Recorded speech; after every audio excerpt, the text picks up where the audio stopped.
The WNBA don't pay my bills at all. I don't even think that pays one of my bills. I'm gonna do the math real quick.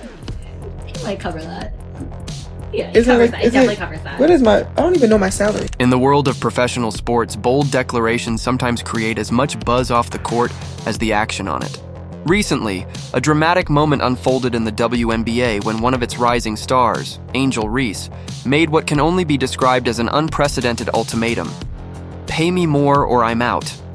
The reverberations of that statement, shared on her popular podcast, have since set off an explosion of debate, criticism, and discussion among fans, analysts, and league insiders alike. This exclusive report from our Sport Pulse dives deep into the multiple layers of that story, from the audacity of her demand to the subsequent performance that has left many questioning not only her on-court value, but also the broader economic dynamics of the league. I'm hearing if y'all don't give us what we want, we sitting out. That's a possibility. I guarantee you, the intelligent folks, and there are plenty in the WNBA, are It all began on a seemingly ordinary day when Angel Reese, in a moment of fiery candor on her podcast, dropped a line that has now become the subject of intense scrutiny. With a tone that left little room for misinterpretation, Reese demanded that the league meet her financial expectations, implying that if the WNBA did not deliver a significant pay raise, she would withdraw her participation altogether. This wasn't just another offhand comment. It was a stark declaration that reverberated far beyond the airwaves. Reese's remarks, delivered with unbridled passion and a hint of defiance, centered on the idea that the current compensation structures were not only inadequate, but also disrespectful to the dedication and talent of the players.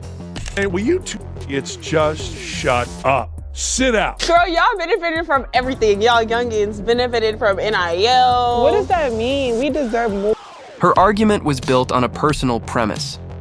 Despite the high profile and the increasing popularity of women's basketball, the wages paid did not even cover the most basic living expenses for some players.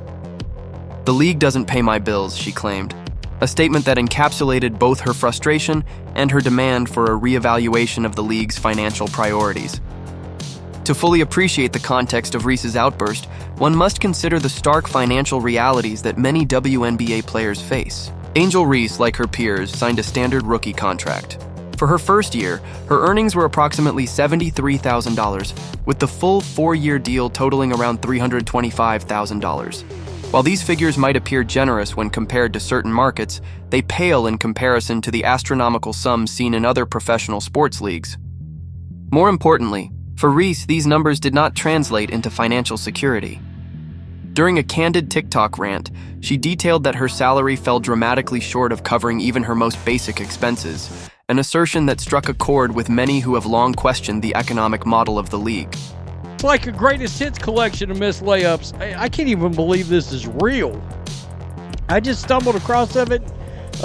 There's 2 different videos now floating around out there, and it's unbelievable. Digging deeper, Reese disclosed that her monthly rent alone amounted to roughly $8,000, which would sum up to nearly $96,000 annually. In other words, the entirety of her WNBA earnings wouldn't even pay for her housing over the span of a full year. For someone who is not only an athlete but also a prominent voice in the sport, this reality underscored a broader systemic issue: the glaring disconnect between the league's revenue and the salaries of its players. The conversation quickly evolved from one about individual discontent to a larger discussion about the economic sustainability and fairness in the WNBA. Yet the story took an unexpected turn shortly after the podcast episode. Just days following her bold declaration, Angel Reese stepped back onto the court, only to deliver a performance that many have labeled as a Brick Lane clinic. In what can only be described as a dramatic contrast to the passion of her words, Reese's subsequent game was marked by an uncharacteristic string of missed shots, layups that would, in other contexts, be considered routine.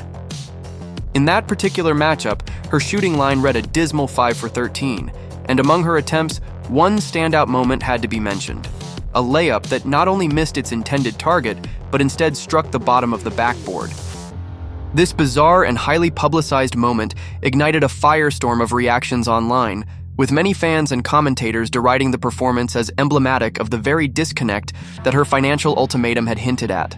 To be clear, professional basketball demands a high level of consistency and technical precision. Layups, considered one of the most fundamental aspects of the game, are expected to be near automatic for elite athletes. Now y'all have selective hearing. I said I'm hearing if they don't give us what we want, we sitting out. And that's the truth. Good. This is the same person that literally said she didn't know what her WNBA salary was and that it didn't even cover her. Yet in that game, Reese seemed to falter at this basic task repeatedly. Every missed attempt, every clank against the rim, seemed to amplify the irony of her earlier words. The contrast between her vocal demands for increased compensation and her on-court struggles was too estée to ignore. And at the heart of this controversy lies a perennial question in professional sports. How should a player's worth be determined? Is it solely based on statistical performance, or does the ability to generate buzz, drive viewership, and contribute to a team's overall brand also play a significant role? Angel Reese's ultimatum was rooted in the belief that she is indispensable to the growth and popularity of women's basketball. Her argument suggests that her marketability and star power translate directly into higher viewership and revenue, and thus she should be compensated accordingly. However, a closer analysis of the numbers tells a more nuanced story. While it is undeniable that the WNBA has seen record levels of attendance and viewership in recent seasons, the economic foundation of the league remains precarious. Despite these achievements, the league as a whole reportedly ended the previous season with losses amounting to tens of millions of dollars. In this context, even a star player's demands must be weighed against the broader financial realities of the organization. The league's structure, governed by collective bargaining agreements, means that contract terms are fixed and cannot be arbitrarily adjusted by individual players. No, my rent is more than that. It's $8,000. I'm living beyond my... At least not until the expiration of existing agreements. Furthermore, Reese's contract, signed under the standard rookie scale, legally binds her to specific financial terms for the duration of the agreement. This means that even if the league were to negotiate a new, more lucrative collective bargaining agreement in the future, Reese's earnings would remain unchanged until her current deal expires.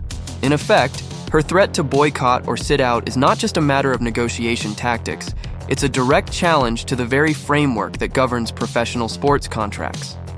This incident highlights a fundamental misalignment between expectations and performance. On the one hand, Reese's impassioned demands on her podcast painted a picture of a player whose contributions were essential to the league's success. So essential, in fact, that any failure to adequately compensate her would result in her withdrawing from the league altogether. On the other hand, her subsequent performance on the court, marked by a string of uncharacteristic errors, raised serious questions about whether her star power was truly matched by her on-court production. A closer look at her game statistics reveals a worrying trend. A shooting percentage around the mid-30s is generally considered subpar for a player in her position. Threaten the lockout. If y'all don't give us what we want, we sitting out. This is why sometimes you probably should have somebody look over a podcast. She's threatening to go on strike. Additionally, the fact that she struggled with basic layups, a skill that should be almost instinctive at the professional level, suggests that there might be underlying issues in her technique or approach. Some observers even went as far as to suggest that her performance could have been intentionally subpar, pointing to a few curious instances where she managed to grab offensive rebounds on her own missed shots. While this notion quickly evolved into a topic of speculation and humorous conspiracy theories among fans, it underscores the intense scrutiny and high stakes involved in professional sports today. The repercussions of this episode extend far beyond one player's performance or a single controversial statement. At its core, the debate touches on broader issues facing the WNBA and women's basketball as a whole. The league has been experiencing unprecedented growth in recent years. Record attendance numbers, increased television viewership, and a surge in social media engagement have all contributed to a new era of popularity. The women coming in, not this year, but next year. Yeah. The ones coming this year will still be on the rookie contract again. Mm-hmm. The ones that the year after, they're gonna get more. They probably gonna be making more than us. They are. Yet, despite this success, the financial underpinnings of the league remain fragile. With losses reported in the tens of millions, the economic model of the WNBA continues to rely on subsidies and innovative marketing strategies rather than sustainable revenue generation. In such an environment, demands for significantly higher salaries must be considered with caution. I'm an NBA owner. I didn't get rich by wasting a couple million on something that has no chance of making money. These two, sit out. See what happens. Now, I would miss watching the Fever. The league's revenue streams, though improving, are still not on par with those of the NBA or other major professional sports leagues. This financial reality forces both players and management into a delicate balancing act. Players seek fair compensation reflective of their contributions, while the league must navigate the harsh realities of its economic limitations. Angel Reese's ultimatum in this context serves as both a rallying cry and a cautionary tale. It is a rallying cry for those who believe that the current system undervalues the hard work and dedication of the players. Yet it is also a cautionary tale about the potential pitfalls of mixing off-court negotiations with on-court performance.